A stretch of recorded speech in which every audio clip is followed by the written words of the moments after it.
Si vous regardez cette carte, vous verrez l'Arabie Saoudite. Plus d'un cinquième de la taille de l'Amérique, c'est le 14e plus grand pays du monde avec une superficie de 2,14 millions de kilomètres carrés, presque égale à celle de l'Europe occidentale. Le royaume d'Arabie Saoudite a été déclaré pour la première fois par Ibn Saoud en tant que roi Abdulaziz d'Arabie Saoudite en septembre 1932. Avec des précipitations annuelles inférieures à 150 mm, l'Arabie Saoudite est l'un des rares pays au monde à ne pas avoir de rivière permanente. Une activité inhabituelle se déroule toutefois dans le désert du royaume. Au début des années 1960, l'Arabie Saoudite ne comptait que 400 km de terre fertile. Aujourd'hui, le pays dispose d'un réseau agricole tentaculaire composé de champs à l'aspect inhabituel qui permet aux agriculteurs de cultiver une grande variété d'aliments et de fruits. La transformation de ce désert en une forêt verte est sans aucun doute un spectacle à couper le souffle. Mais comment l'Arabie Saoudite y est-elle parvenue ? Au début des années 1960, l'Arabie Saoudite ne disposait que de 400 km² de terre arable. Aujourd'hui, le pays en dispose de 35 000 km², soit plus que les Pays-Bas et 3 fois plus que la taille du Qatar. La façon dont ils ont réussi à accroître la superficie des terres arables en si peu de temps laisse perplexe. Au cours des 3 dernières décennies, les progrès agricoles de l'Arabie Saoudite ont été stupéfiants. Il s'agit d'une réussite considérable dans un pays qui ne reçoit en moyenne que 10 cm de pluie par an, soit l'un des taux les plus faibles au monde.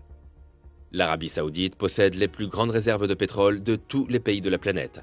En mars 1938, à une profondeur de 1440 mètres, du pétrole a été découvert dans le champ pétrolifère de Dammam en Arabie Saoudite.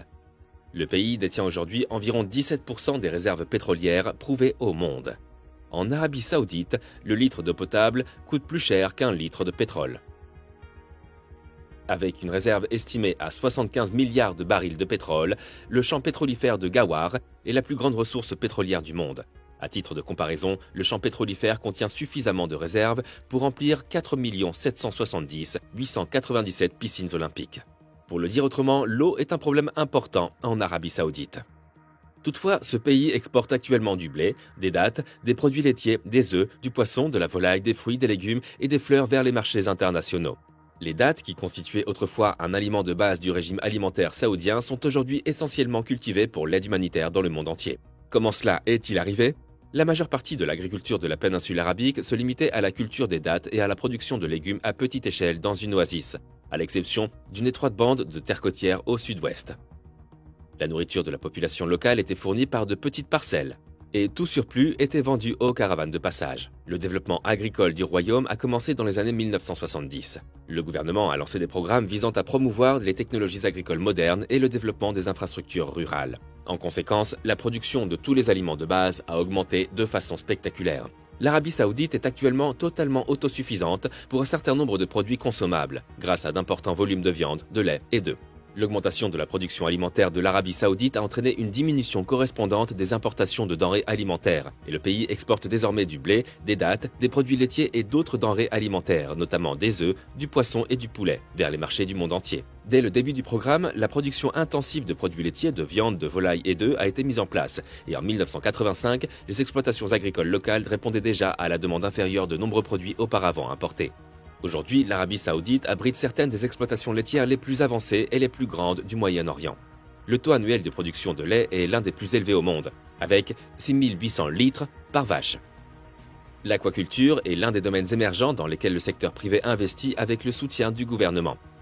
Le nombre de fermes piscicoles, qu'elles soient en mer ou sur terre, n'a cessé d'augmenter. La plupart sont situées sur la côte de la mer Rouge, en Arabie Saoudite. En termes d'élevage de crevettes, c'est un grand succès. Cette ferme d'élevage de crevettes, située au sud de Jeddah, est gérée par des hydrologues et des ingénieurs maritimes saoudiens, dont les crevettes, y compris la très prisée tigrée noire, sont principalement vendues aux États-Unis et au Japon, par la Société nationale saoudienne de crevettes Al Roubian, par exemple. La réalisation agricole la plus remarquable du royaume a été sa transition rapide d'importateur de blé à exportateur de blé, qui a été reconnue dans le monde entier. Les premiers silos à grains du pays ont été construits en 1978 et il était devenu autosuffisant en blé en 1984.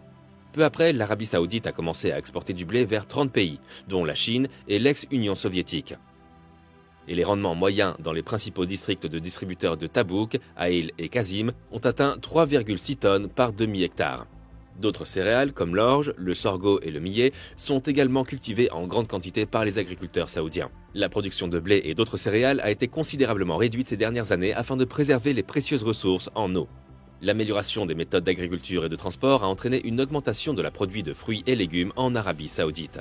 Les produits du pays sont expédiés en grande quantité vers d'autres pays de la région.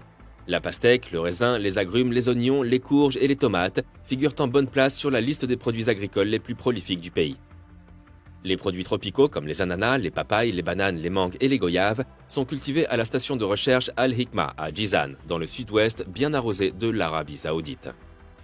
Cette révolution agricole a permis l'apparition d'une variété de cuisine indigène qui n'était pas imaginable il y a seulement quelques générations. Les Saoudiens ne comptent plus sur les dattes comme source principale d'alimentation, même si elles constituent toujours un complément important. Environ un demi-million de tonnes de dattes sont produites chaque année, avec 450 variétés distinctes. Et elles sont utilisées comme aide humanitaire dans le monde entier. Plusieurs usines, dont une à Al-Hassa, se consacrent exclusivement à la production de dattes pour l'aide étrangère, donnant des dizaines de milliers de tonnes de dattes chaque année pour soulager la famine et les pénuries alimentaires, principalement par le biais du programme Alimentation mondiale PAM pour l'Organisation des Nations Unies pour l'alimentation et l'agriculture. De nombreux pays ont bénéficié directement de l'aide alimentaire de l'Arabie saoudite par le biais de ce programme alimentaire mondial, et le pays est le deuxième plus grand contributeur au programme derrière les États-Unis. Divers programmes gouvernementaux, notamment l'octroi de prêts sans intérêt et de services techniques et de soutien, ont joué un rôle essentiel dans la croissance récente du secteur agricole saoudien.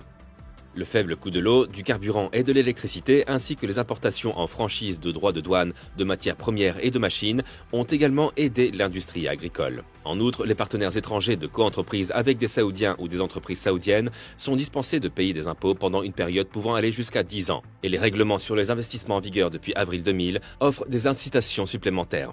Le ministère de l'Agriculture est la principale institution chargée de mettre en œuvre la politique agricole, et ce, en menant des recherches et en offrant des services de vulgarisation aux agriculteurs. La Saab, la Banque agricole saoudienne, fournit des subventions et des prêts sans intérêt, en tant qu'autre institution d'aide. La Grain Silos and Flour Mills Organization a été fondée en 1972 pour acheter et stocker du blé, construire des moulins à farine et fabriquer des aliments pour animaux afin de favoriser l'essor de l'agriculture dans le pays. L'Arabie saoudite a investi des sommes considérables dans la modernisation des autoroutes qui relient les régions agricoles aux principaux marchés du pays. Le gouvernement continue d'aider les nouveaux agriculteurs à mettre en œuvre des projets à forte intensité de capital en mettant l'accent sur la diversification et l'amélioration de l'efficacité dans le cadre des plans de développement. Pour stimuler la production agricole, le gouvernement finance et soutient également des programmes de recherche visant à développer de nouvelles cultures vivrières, à accroître le rendement et à mettre au point des souches végétales résistantes aux parasites. Les agriculteurs et les scientifiques locaux collaborent à ces initiatives dans les installations de recherche agricole des universités et des institutions saoudiennes. Le plus grand désert de sable continu du monde, le Roub al-Khali, est situé en Arabie saoudite. Ses 650 000 km² sont plus grands que la superficie combinée de la Hollande, de la Belgique et de la France.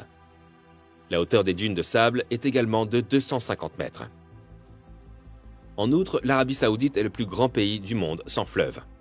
La majeure partie du pays est soit désertique, soit semi-aride. Toutefois, malgré l'absence de cours d'eau, le pays possède un vaste littoral qui s'étend du golfe Persique à la mer Rouge. Mais en raison du développement rapide du pays et de l'augmentation de la consommation d'eau qui en résulte, l'eau est à la fois limitée et extrêmement précieuse. En conséquence, le pays a cherché de nouveaux moyens de s'assurer qu'il dispose de suffisamment d'eau pour répondre à ses besoins croissants. L'Arabie saoudite dépend fortement des aquifères pour son approvisionnement en eau. L'eau est stockée dans de grands lacs et réservoirs souterrains. C'est au cours des années 1970 que le gouvernement a fait un effort important pour trouver, cartographier et estimer la capacité de ces aquifères. En conséquence, des dizaines de milliers de puits tubulaires profonds ont été forés dans les zones urbaines et agricoles les plus prometteuses du pays. La mer est une autre source importante d'eau. Elle est obtenue par le dessalement, un procédé qui transforme l'eau de mer salée en eau potable. L'Arabie saoudite produit la plus grande quantité d'eau dessalée au monde. Saline Water Conservation Corporation, SWCC, exploite 27 usines de dessalement qui produisent quotidiennement plus de 3 millions de mètres cubes d'eau potable.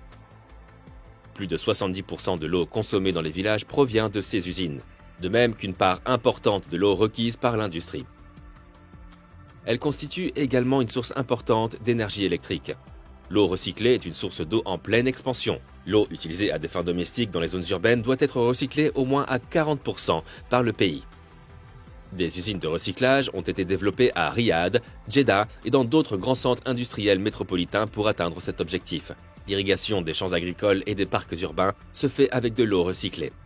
Grâce à tous ces efforts, d'énormes étendues de désert ont été transformées en terres agricoles productives. En 1976, il y avait moins de 400 km² de terres arables. Mais au XXIe siècle, grâce à la technologie, la donne a changé. Que pensez-vous des progrès de l'agriculture en Arabie Saoudite?